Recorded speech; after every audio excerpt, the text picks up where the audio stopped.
రాష్ట్ర ప్రభుత్వంపై యుద్ధానికి సిద్ధం కావాలని టీఎంఆర్పీఎస్ వ్యవస్థాపక అధ్యక్షులు ఇటుకరాజు మాదిగ పిలుపునిచ్చారు. కేంద్ర ప్రభుత్వం 100 రోజుల్లో వర్గీకరణ చేస్తానని మాట ఇచ్చి మాట తప్పారని, సుప్రీంకోర్టు ఇచ్చిన తీర్పు పరిగణలోకి తీసుకుని వర్గీకరణ చేయాలని డిమాండ్ చేశారు.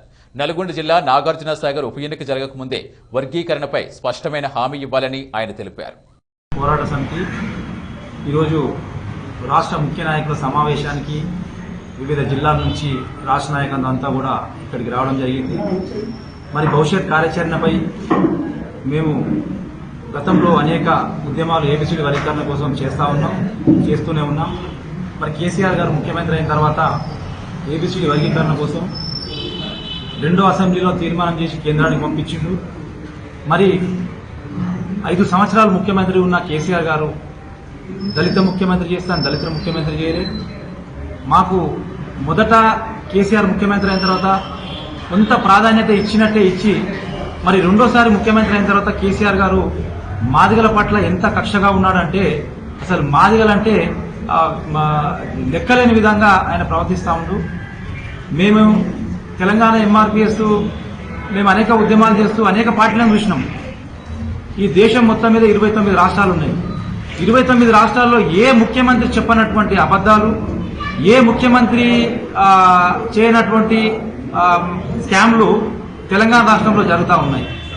ఈ రాష్ట్రంలో అధిక జనాభా అయినటువంటి మాదిగలకు ఆయన అసెంబ్లీలో మాట ఇచ్చి తీర్మానం చేసి కేంద్రానికే పంపించింది. కానీ మరి అనేక మార్లు మేము ఎన్నోసార్లు ఆయన్ని నిలదీశాము, కానీ పట్టించుకోవడం లేదు. మరి ఇప్పుడు రెండోసారి ముఖ్యమంత్రి అయిన తర్వాత కూడా ఇంకా మాదిగలకు మంత్రి పదవి లేదు, ఎమ్మెల్సీ లేదు, చైర్మన్లు లేవు.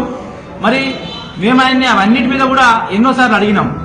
మరి ఇప్పుడు ముఖ్యమంత్రి గారు కేంద్రానికి చేయాల్సినటువంటి సిఫార్సు ఈ రాష్ట్రం నుంచి అసెంబ్లీ తీర్మానం చేసి పంపించాము. మరి ఏబిసిడి చేయండి, ఏబిసిడి చేస్తే బాగుంటుందని చెప్పి ఒక్కసారి కూడా మాట్లాడలేదు. మరి సుప్రీంకోర్టులో ఉన్నటువంటి 5 మందితో కూడిన ధర్మాసనము ఏబిసిడి రాష్ట్రాలు చేసుకోవచ్చు, అది జనాభా నిష్పత్తి ప్రకారం ఒక్కొక్క రాష్ట్రంలో ఒక్కొక్క రకంగా ఉందని చెప్పి ఆ కింది బెంచ్ చెప్పింది. మరి కింది బెంచ్ పై బెంచ్ కూడా పంపించింది.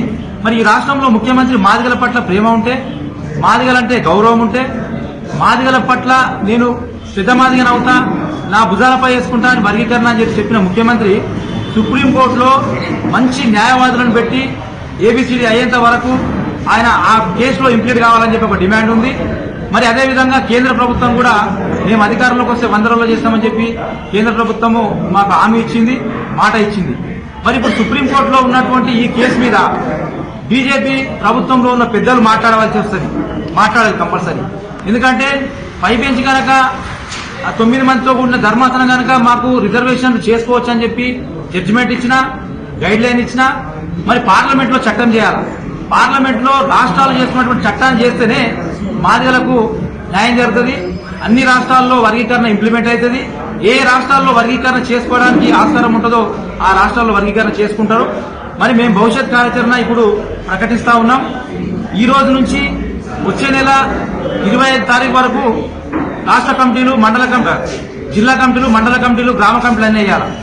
మరి ఫిబ్రవరి 1 నుంచి మార్చి 1 వరకు రథయాత్ర ఉంటుంది.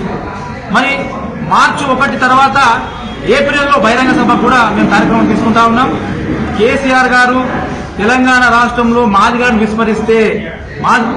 విస్మరించి చిన్న చూపు చూస్తే, ఏబిసిడి చేయకపోతే, మాదిగల పట్ల మాట్లాడకపోతే, దళితుల అన్యాయం మీద మాట్లాడకపోతే, దళితుల భూములు లాక్కుంటే ఆయన మాట్లాడకపోతే, భవిష్యత్తులో మొన్న జరిగినటువంటి దుబ్బాక ఎలక్షన్ లో ఏ రకంగా ఆ బీజేపీని గెలిపించారో అదే రకంగా గ్రేటర్ హైదరాబాద్ లో కూడా బీజేపీకి అధిక సీట్లు ఇచ్చి 2వ స్థానంలో నిలబెట్టారో, మరి నాగార్జున సాగర్ లో కూడా అక్కడ ఎలక్షన్ జరుగుతూ ఉంది, వచ్చే అక్కడ బై ఎలక్షన్ జరుగుతుంది. కాబట్టి కేసీఆర్ గారు సీరియస్ గా వర్గీకరణ మీద, దళితుల మీద జరిగే దాడుల మీద కానీ మాట్లాడకుండా మౌనంగా ఉండి ఫామ్ హౌస్ కు, ప్రగతి భవన్ కే పరిమితమైతే భవిష్యత్తులో నాగార్జున సాగర్ ఎలక్షన్ లో కూడా మరి మాదిగ ప్రజలందరూ కూడా, మాదిగ ఉపకులాలు కూడా బుద్ధి చెప్తారని చెప్పి ఈ సందర్భంగా తెలియజేస్తాం.